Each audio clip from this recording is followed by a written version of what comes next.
Adam Christ from MyMMAnews.com being joined by Chris Camozzi pre-fight before he takes on Cezar Ferreira at PFL 5 a little bit over a week away on June 17th. It's going down. I'm being joined by Chris right now. Chris, we've talked previously. I'm glad we get a chance to talk again. How are you, brother? I'm doing well. You know, I'm here in the lockdown, the PFL quarantine bubble, so having as much fun as I can. So what do you do in those situations in the bubble, man? Like, from a fighter's perspective, I need to know, like, on the daily, like, do you bring your video games in? Like, what's life like? I'm not really a gamer. So for me, I took over as GM at one of the gyms I train at Catharo Training Academy. So I've had some work to do with that. I brought my laptop. And then my girlfriend, Whitney, came with me. So she definitely keeps me entertained too. You know, we have fun. I don't know if you follow me on Instagram. We're just doing goofy stuff. We lose our sanity a little bit, but it's nice having somebody here. You know, my coaches aren't able to come the whole time with the quarantine being so long. So it was good to have her come with me. Otherwise I might be breaking windows or something in here going crazy. I can only imagine, man. So a little bit over a week away, like I said. How are you feeling getting ready for this fight? Obviously, with the last fight, you didn't get the result you wanted. How are you feeling coming into this one? I feel good.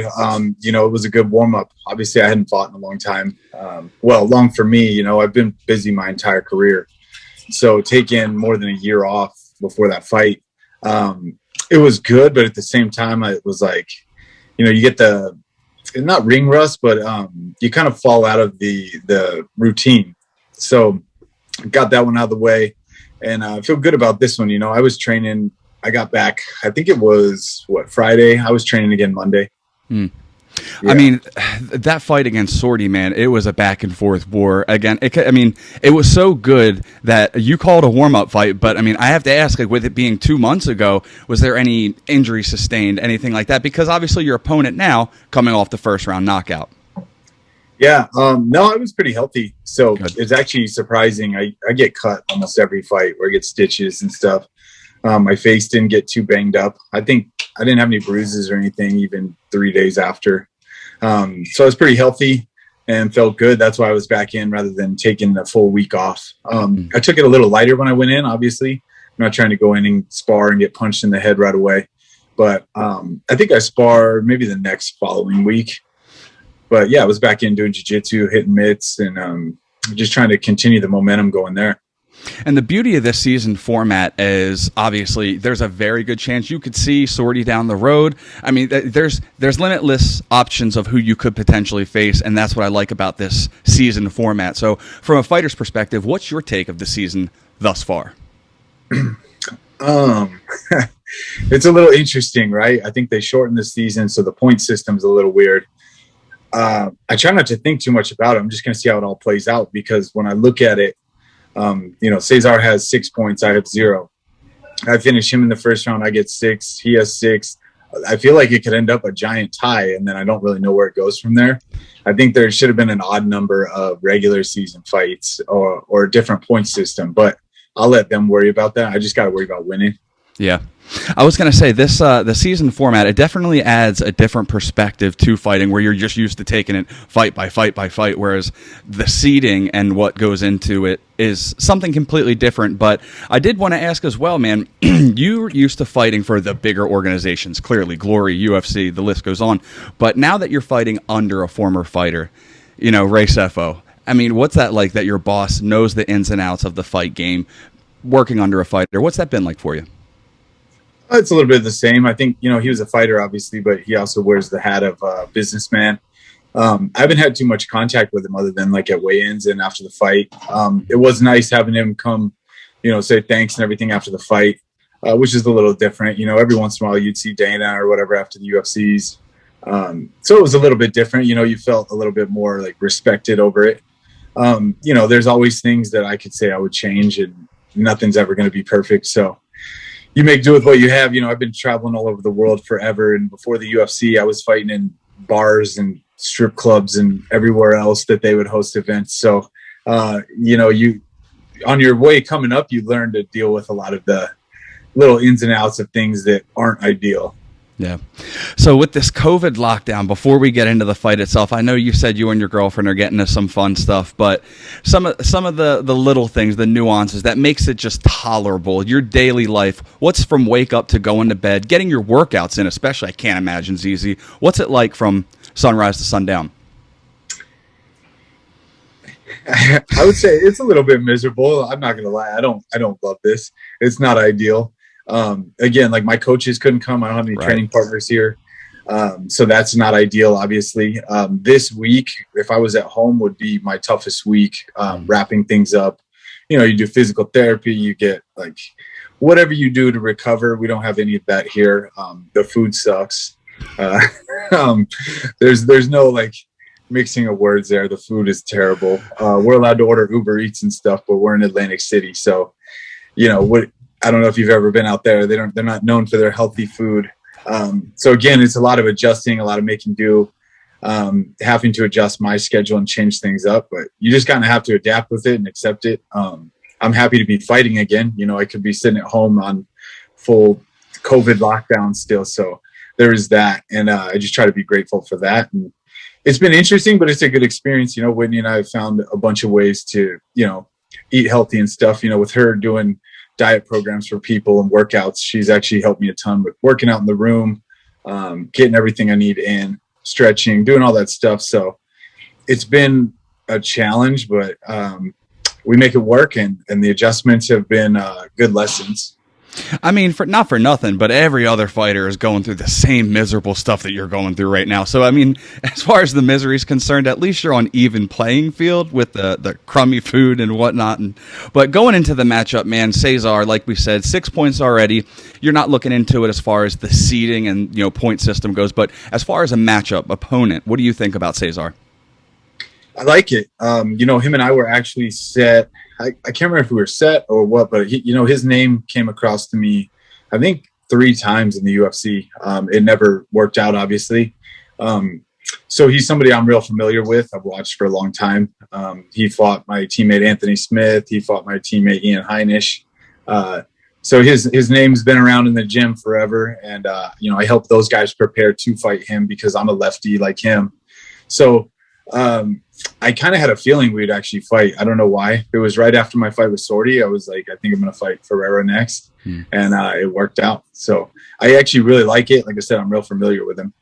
Yeah, I mean, considering that your teammates have fought him, have you been able to pick their brain a little bit? Obviously, every fighter's different, and you don't fight like your teammates, but been able to pick up little tricks, little tips from them along the way to get ready for the guy. Yeah, I talked to both of them. You know, they both had some information, but again, you know, Ian fought him more recently than Anthony. Anthony fought him years ago. And, you know, he's gone up a weight class. So I'm sure a lot of things have been different. It's hard to dwell on the past stuff. I think I'm better than I used to be too. So I don't focus too much on stuff he used to do or whatever. I just work on training so that I can be the best in there and make the right decisions. So that's kind of the way I look at fights. You know, I don't watch a ton of tape either, just because I think guys are always adapting and changing things. And not for nothing, man, but another thing I was thinking about before we were getting the chance to talk was they really did throw you into this tournament against the Wolves, against the number one fight was against the 2019 winner, and now you're fighting the number one scene, so you're really taking the best of the best. So how does that feel coming into this PFL format and essentially just taking on the top dogs? I mean, I don't mind it. Everybody's tough. There's no easy fights in this tournament. Especially at this level. Yeah. I mean, when I look at the tournament and everybody's name on it, everybody's a tough fight. I don't feel like I just walk through anybody by looking at it and being like, oh, I want that guy. They're all tough. It's a short season. You might as well fight the best and try to get them out now. Even if you were looking at some guys better than others, why not get the best guys out of there? So the tournament definitely makes it different. You know, you got to be ready to fight anybody. You know, if Ferreira doesn't show up at weigh-ins, I fight another guy. That's the way the tournament works. Obviously, you saw one fight fall out last time. And what's his name? Jordan had to be ready to fight a guy that they threw in at weigh-ins. So you never know with the tournament. It can change. And you just got to be ready to fight everybody here. I mean, that's pretty much it. You don't know who you're going to fight except until the the format's said and done. But if you had to give your prediction, man, you know it's coming. How do you take this guy out? Get yourself back in the tournament, back in the seeds, and get yourself ready for the playoffs, hopefully. Yeah, I think the best way for me to do that is treat this like a one-round fight, right? I need a first-round finish. Yeah. When I look at the point system and everything, I need a first-round finish. Anything else is almost a loss. So for me, I just got to put the pedal to the metal, kind of, go balls to the wall first round. Again, like I said, it's anything less than that, I think, is a loss for me, because in order for me to make the playoffs, I got to finish in first round. So coming in hot.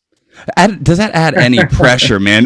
Coming in hot, but does that add a little bit of pressure though? Just because, I mean, you get ready for a 3-round fight. You're always getting ready for a 3-round, unless it's for a title, which is 5 rounds. And now, like you said, you're getting ready for a 1-round fight just to stay in the tournament standings. No, the way I look at it is it's like less pressure. You got to go caution to the wind. Like I said, I can't go in there worried about losing a 3-round fight. I need to win a 1-round fight. So for me, winning, that's a first-round finish. So it's not playing the game. It's not trying to get up on points in the first round so I can get the decision in the third. I'm going in there. I think it's almost easier to think about. I need a finish. First round, that's it. So for me, it simplifies it. I'm not playing all the other scenarios out in my head. Right. I think it's an interesting matchup, too, as far as styles goes, because he is coming off the knockout. But again, he is a Brazilian Jiu-Jitsu black belt. Your kickboxing speaks for itself with, the Glory kickboxing. Your knockouts speak alone. So what do you think the matchup, how's it going to play out in your eyes, do you think? My honest opinion, I think that he will try to stall it out a little bit more, play it safe. I think that he's going to try to wrestle a lot more. It's a slick cage in there, so it's a tough situation. I learned the first time, if you get taken down, it's very tough to get up with it being so slippery. But then again, on the other side, it's hard to hit those takedowns, I think. He likes the double leg takedowns. It's a lot harder to drive with no traction. Mm-hmm. So my theory is that he's going to come in and try to slow down the pace, and I'm going to try to ramp it up. I can't wait to see this, man. So with your PFL contract, another thing I wanted to ask too, because with the off season, it does give you time to do things. Are you going to seek out the opportunities for another Glory fight, for anything else that, outside of the season that you could potentially get in? I might. My contract says that I can kickbox. In my contract, they're listed as 2 different sports because they are. So my records are different in both of them.